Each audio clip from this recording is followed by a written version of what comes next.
Hello everyone, स्वागत है आपका हमारे यूट्यूब चैनल आवर विजन में, जहां हम बात करने वाले हैं दिन की उन महत्वपूर्ण घटनाओं के बारे में जो कि परीक्षा की दृष्टि से अति महत्वपूर्ण है। चाहे स्टेट पीसीएस हो, एसएससी हो, बैंकिंग हो या अन्य कोई भी एग्ज़ाम हो, उससे रिलेटेड जितनी भी महत्वपूर्ण घटनाएं हैं उनके बारे में हम बात करेंगे। साथ ही उनसे रिलेटेड जो भी फैक्ट रहेंगे उसके बारे में हम यहाँ पर चर्चा करेंगे। तो शुरू करते हैं आज का सेशन। तो पहला क्वेश्चन है, हाल ही में चीनी भाषा दिवस कब मनाया गया? तो इसका सही उत्तर है 20 अप्रैल। प्रत्येक वर्ष 20 अप्रैल को चीनी भाषा दिवस के रूप में मनाया जाता है, जो कि संयुक्त राष्ट्र की 6 आधिकारिक भाषाओं में से एक है।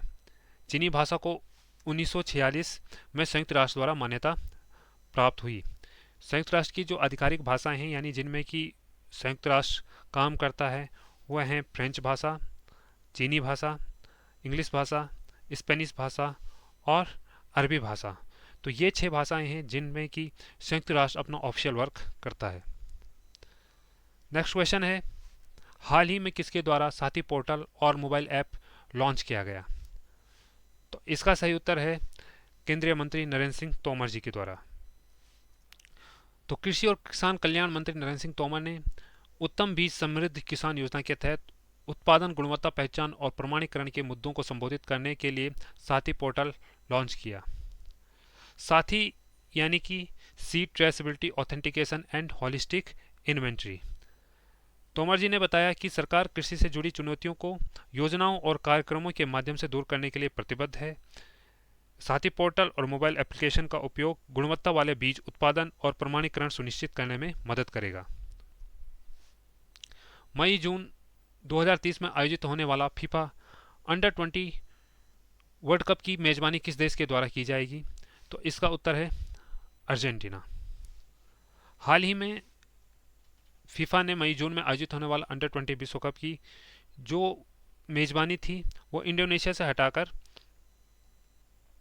अर्जेंटीना को दे दी है। गौरतलब है कि इसराइल की भागीदारी को लेकर राजनीतिक उठापटक के बीच फीफा ने अंडर 20 विश्व कप की मेजबानी में यह फेरबदल किया और इसके साथ इंडोनेशिया से मेजबानी छीनकर इस मेजबानी को अर्जेंटीना को दे दिया है।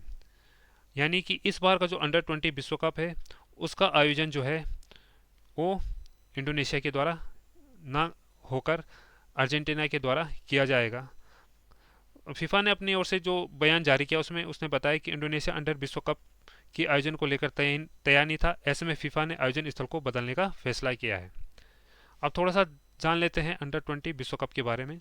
तो अंडर 20 विश्व कप जो है ये 1977 से प्रत्येक 2 वर्ष के अंतराल में होता है और अभी तक इसमें जो सर्वाधिक बार विजेता रहा है अर्जेंटीना, जिसने कि 6 बार ये किताब अपने नाम किया है। अब आते हैं नेक्स्ट क्वेश्चन पर। हाल ही में पूर्वोत्तर का सबसे बड़ा बहुउद्देशीय इंडोर स्टेडियम कहाँ बनाया जा रहा है? तो इसका सही उत्तर है शिलोंग, जो कि मेघालय की राजधानी है। तो वर्तमान में शिलोंग में जवाहरलाल नेहरू स्टेडियम का निर्माण शुरू हुआ है, जो कि पूर्वोत्तर क्षेत्र का अपनी तरह का एक सबसे बड़ा स्टेडियम है। इस बहुउद्देशीय इंडोर स्टेडियम में विभिन्न खेलों जैसे basketball, badminton, table tennis, football, athletics और वॉलीबॉल जैसी अन्य सुविधाएं प्रदान की जाएंगी। अब थोड़ा सा जान लेते हैं मेघालय के बारे में। तो मेघालय जो कि एक पूर्वोत्तर राज्य है, इसकी स्थापना 21 जनवरी 1972 को हुई और इसकी राजधानी शिलोंग है। इसके जो वर्तमान राज्यपाल हैं वो फागु चौहान है और वर्तमान जो इसके मुख्यमंत्री हैं वो कॉनराड सांगमा है। अब आते हैं नेक्स्ट क्वेश्चन पर। हाल ही में वीरता पुरस्कार पाने वाली पहली महिला अधिकारी कौन बनी? तो इसका सही उत्तर है विंग कमांडर दीपिका मिश्रा। तो विंग कमांडर दीपिका मिश्रा यह पुरस्कार पाने वाली भारतीय वायुसेना की पहली महिला अधिकारी बन गई हैं। उनको यह पुरस्कार मध्य प्रदेश में बाढ़ राहत अभियान के दौरान अपने असाधारण साहस दिखाने के लिए मिला। इसके अलावा देखते हैं कुछ चर्चित महिलाएं। वंदे भारत चलाने वाली पहली महिला, तो इसका सही उत्तर है सुरेखा यादव।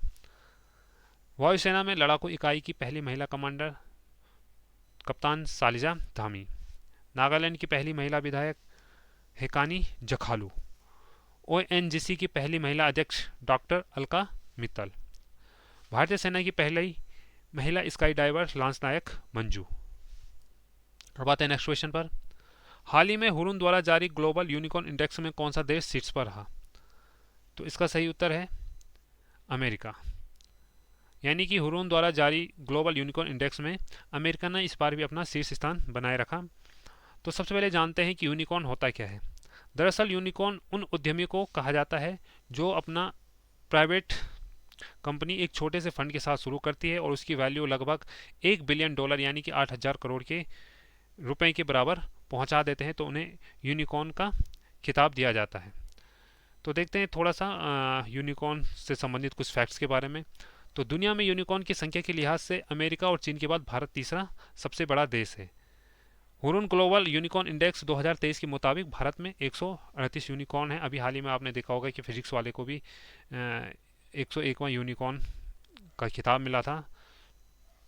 दुनिया के 10 सबसे बड़े यूनिकॉर्न के बारे में अगर देखें तो वो हैं ByteDance, SpaceX, Ant group, stripe, डाटाब्रिक्स और टेलीग्राम।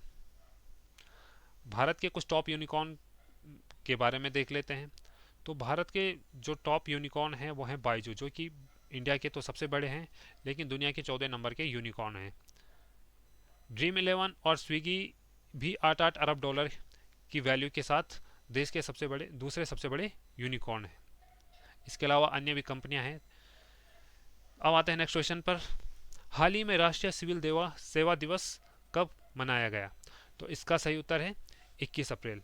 यानी 21 अप्रैल को भारत में भारतीय सिविल दिवस के रूप में मनाया जाता है। अब क्यों मनाया जाता है इसके पीछे भी कारण देख लेते हैं।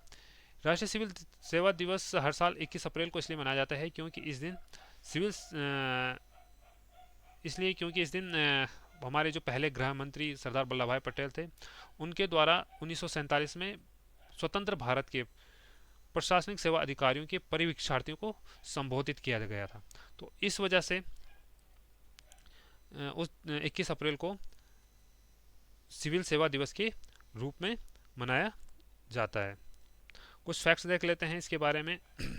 इसका जो पहला आयोजन हुआ था वो 21 अप्रैल 2006 को हुआ था विज्ञान भवन में। और जो 2023 में राष्ट्रीय सिविल दिवस मनाया गया है, इसकी जो थीम थी वह है विकसित भारत, नागरिकों को सशक्त बनाना और अंतिम मील तक पहुंचाना। सिविल सेवकों को भारत का स्टील फ्रेम भी कहा था सरदार वल्लभ भाई पटेल ने। तो ये था आज का करंट अफेयर्स। तो आगे के करंट अफेयर्स के लिए मिलते हैं हमारी अगली वीडियो में। तब तक के लिए धन्यवाद। और जो हमारे जितने भी नए व्यूअर्स हैं वो हमारे इस चैनल को सब्सक्राइब, लाइक एंड शेयर ज़रूर करें। धन्यवाद।